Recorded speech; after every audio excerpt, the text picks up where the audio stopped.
Hey everyone, I just want to make a recap video about my Scandinavian languages challenge. Those languages were Danish, Norwegian, and Swedish, and I studied all three for about 5 weeks, 5 or 6 weeks, and made a video speaking Norwegian at the end of it. If you haven't seen that, go watch that. It's very slow, but it's not terrible. And I just want to talk about the challenge in this video. I'll make another video about sort of which conclusions we can take from it and apply to other languages. But specifically, these three languages were really fun to study. The idea for this video was to see if it is utterly destructive and utterly a waste of time to study more than one thing at a time, or whether there's some benefit to it.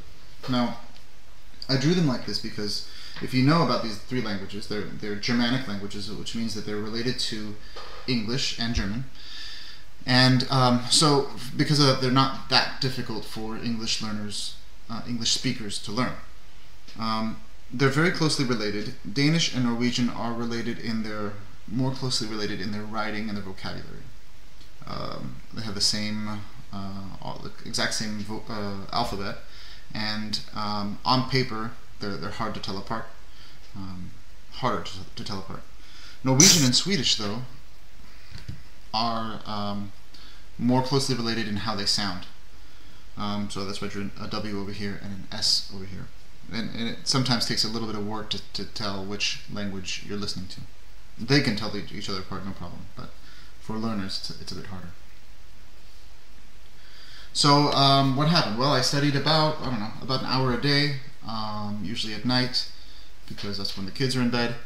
And I didn't do like a week straight of Danish and a week straight of Norwegian. I just did pretty much every day. I would choose a different language to study. At first I thought that Norwegian was going to be my main focus, that I would spend most of my time studying Norwegian, but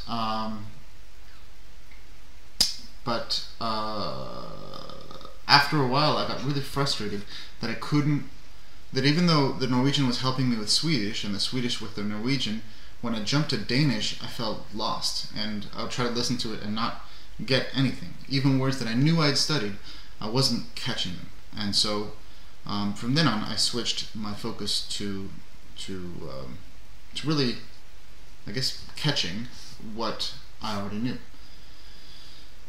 You might have experienced this if you've studied other languages too. Maybe if you've studied Spanish or French, and then you hear someone actually speaking Spanish or French, and you're like, I have no idea what they said.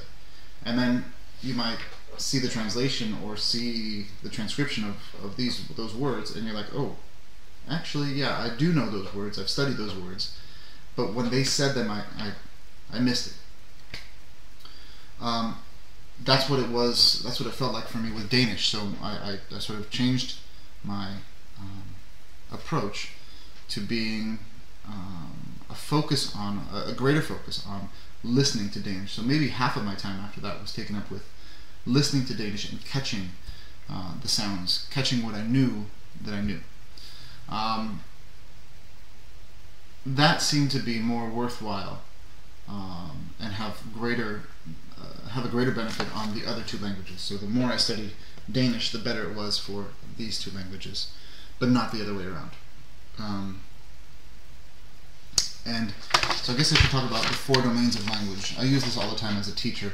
We have listening, reading, writing, and speaking. Listening and speaking are both oral language, and reading and writing, of course, are text. Listening and reading is when you're taking something in. Someone is giving you the language, and speaking and writing is when you're producing the language on your own. When you're studying more than one language, you can get confused, but it's only going to be in the speaking. It's not going to be in the listening. It's not going to be in the reading and writing. Writing because you have more time to think about it and work out and find the correct words. When you're speaking, you will sometimes use a word, and then the person will smile and say, oh, that's actually a Norwegian word. In Swedish we say this. So for example, this in Norwegian is if, but in Swedish they say om. So your Swedish friend will say, no, this means, this is Norwegian. We always say om. And then you'll say, oh, cool, thanks. and then you'll use the word in that same sentence that you were trying to say, and then in the next one again, and so you'll catch it. You'll learn it that way. So there is some initial confusion when you're speaking, but most people would agree that speaking is going to be the hardest part anyway, because you have to provide all the words in real time. I think it's actually more difficult to catch what people say when you're listening, because the words are flying at you so quickly and they're using any kind of words they want, whereas speaking, you're choosing the words that you want to say. You'll say what you can say and not what you can't. So anyway, I think that only in speaking is where we can get confused. It's not like you study French and Italian and boom, they all become mixed up in your mind and you can't use either one. I just don't believe that that is a logical conclusion. But even more than that, I think it's just the excitement of jumping between the languages, learning about the culture, the shared and distinct cultures that they have, learning about what makes each language and each country itself. You learn about the essence of those people by studying multiple languages, I really enjoyed these three languages. Danish has a really neat sound. At first I thought it was a little bit ugly, but now I like it. I like hearing it, and I like to try to imitate those sounds. And Swedish is awesome. I'll definitely continue studying Swedish, and same thing with Norwegian. I have some Norwegian friends that I can practice with, and definitely they're very cool, and it's really neat to see how much overlap there is with English.